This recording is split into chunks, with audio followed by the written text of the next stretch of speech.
بسم الله الرحمن الرحيم.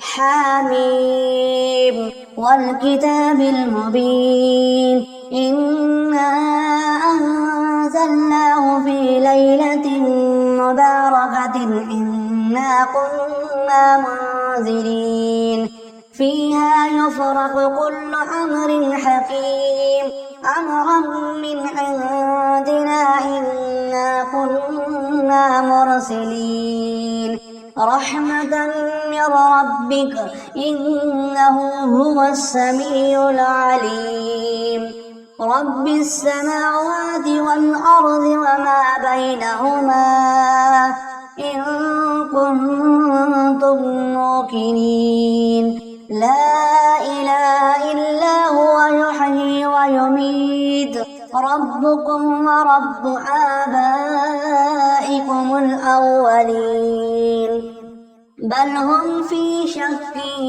يلعبون فارتقب يوم تأتي السماء بدخان مبين يغشى الناس هذا عذاب عليم ربنا اكشف عنا العذاب إنا مؤمنون أنى لهم الذكرى وقد جاءهم رسول مبين ثم تولوا عنه وقالوا معلم مجنون إنا كاشف العذاب قليلا إنكم عائدون يوم نبطش البطشة الكبرى إنا منتقمون ولقد فتنا قبلهم قوم فرعون وجاءهم رسول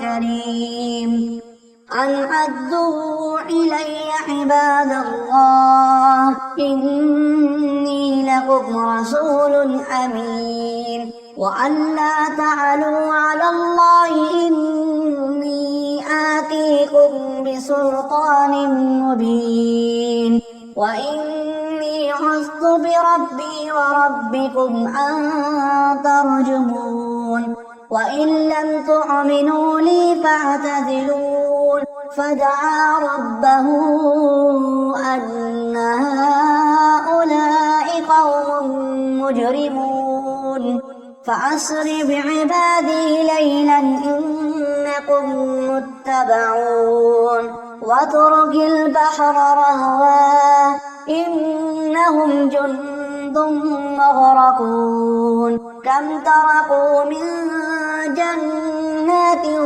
وعيون وزروع ومقام كريم ونعمة كانوا فيها فاكهين كذلك وأورثناها قوما آخرين فما بقت عليهم السماء والأرض وما كانوا منظرين ولقد نجينا بني إسرائيل من العذاب المهين من فرعون إنه كان عاليا من المسرفين ولقد اخترناهم على علم على العالمين وآتيناهم من الآيات ما فيه بلاء مبين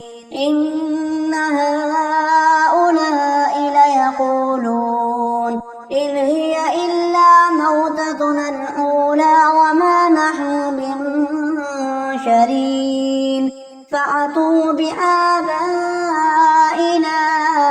إن كنتم صادقين أهم خير أم قوم تبع والذين من قبلهم أهلكناهم إنهم كانوا مجرمين وما خلقنا السماوات والأرض وما بينهما لاعبين ما خلقناهما إلا بالحق ولكن أكثرهم لا يعلمون إن يوم الفصل ميقاتهم أجمعين يوم لا يغني مولا عن مولا شيئا ولا هم ينصرون إلا من رحم الله إنه هو العزيز الرحيم إن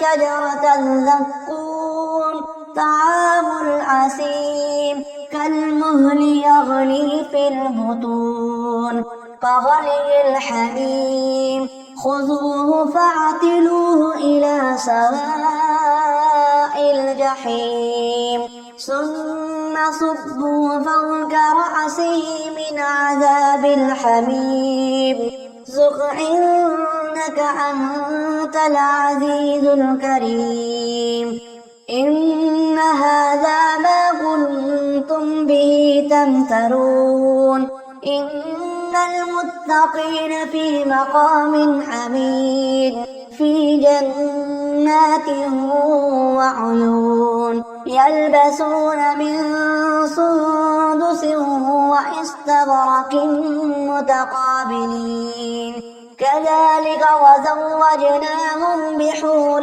عين يدعون فيها بكل فاكهة آمنين لا يذوقون فيها الموت إلا الموتة الأولى ووقاهم عذاب الجحيم فضلا من ربك ذلك هو الفوز العظيم فإنما يسرناه بلسانك لعلهم يتذكرون فارتقب إنهم مرتقبون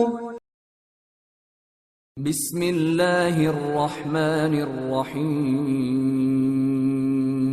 شروع اللہ کا نام لے کر جو بڑا مہربان نہایت رحم والا ہے۔ حامیم، اس کتاب روشن کی قسم کہ ہم نے اس کو ایک مبارک رات میں نازل فرمایا، ہم تو خبردار کرنے والے ہیں۔ اسی رات میں تمام حکمت کے کام فیصل کیے جاتے ہیں، یعنی ہمارے ہاں سے حکم ہو کر بے شک ہم ہی فرشتوں کو بھیجتے ہیں۔ یہ تمہارے پروردگار کی رحمت ہے، وہی تو سننے والا ہے، جاننے والا ہے۔ آسمانوں اور زمین اور جو کچھ ان دونوں میں ہے سب کا مالک، بشرطے کہ تم لوگ یقین کرنے والے ہو۔ اس کے سوا کوئی معبود نہیں، وہی زندگی دیتا ہے اور وہی موت دیتا ہے، وہی تمہارا اور تمہارے پہلے باپ دادوں کا پروردگار ہے۔ لیکن یہ لوگ شک میں پڑے کھیل رہے ہیں، تو اس دن کا انتظار کرو کہ آسمان سے صاف دھواں نکلے گا جو لوگوں پر چھا جائے گا، یہ درد دینے والا عذاب ہے۔ اس وقت وہ کہیں گے کہ اے پروردگار، ہم سے اس عذاب کو دور کر، ہم ایمان لاتے ہیں۔ اس وقت ان کو نصیحت کہاں مفید ہوگی، جبکہ ان کے پاس پیغمبر آ چکے جو ہمارے احکام کھول کر بیان کر دیتے تھے۔ پھر انہوں نے ان سے منہ پھیر لیا اور کہنے لگے، یہ تو سکھایا پڑھایا ہوا ہے، دیوانہ ہے۔ ہم تو تھوڑے دنوں عذاب ٹال دیتے ہیں مگر تم پھر کفر کرنے لگتے ہو۔ جس دن ہم بڑی سخت گرفت کریں گے تو بے شک انتقام لے کر چھوڑیں گے۔ اور ان سے پہلے ہم نے قوم فرعون کی آزمائش کی اور ان کے پاس ایک عالی قدر پیغمبر آئے جنہوں نے یہ کہا کہ اللہ کے بندوں یعنی بنی اسرائیل کو میرے حوالے کر دو، میں تمہارا امانت دار پیغمبر ہوں، اور اللہ کے سامنے سرکشی نہ کرو، میں تمہارے پاس کھلی دلیل لے کر آیا ہوں، اور اس بات سے کہ تم مجھے سنسار کرو میں اپنے اور تمہارے پروردگار کی پناہ لے چکا ہوں، اور اگر مجھ پر ایمان نہیں لاتے تو مجھ سے الگ ہو جاؤ۔ تب موسیٰ نے اپنے پروردگار سے دعا کی کہ یہ نافرمان لوگ ہیں۔ اللہ نے فرمایا کہ اچھا، میرے بندوں کو راتوں رات لے کر چلے جاؤ، اور فرعونی ضرور تمہارا تعاقب کریں گے، اور سمندر سے کہ ٹھہرا ہوا ہوگا پار ہو جانا، تمہارے بعد وہ پورا لشکر ڈبو دیا جائے گا۔ وہ لوگ بہت سے باغ اور چشمے چھوڑ گئے اور کھیتیاں اور نفیس مکان اور آرام کی چیزیں جن میں وہ عیش کیا کرتے تھے۔ اسی طرح ہوا، اور ہم نے دوسرے لوگوں کو ان چیزوں کا مالک بنا دیا۔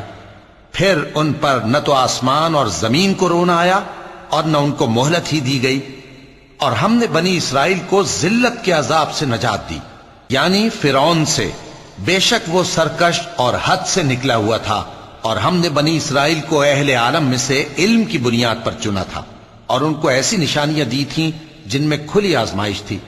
یہ لوگ یہ کہتے ہیں کہ ہمیں صرف پہلی دفعہ یعنی ایک بار مرنا ہے اور پھر اٹھنا نہیں، پس اگر تم سچے ہو تو ہمارے باپ دادا کو زندہ کر لاؤ۔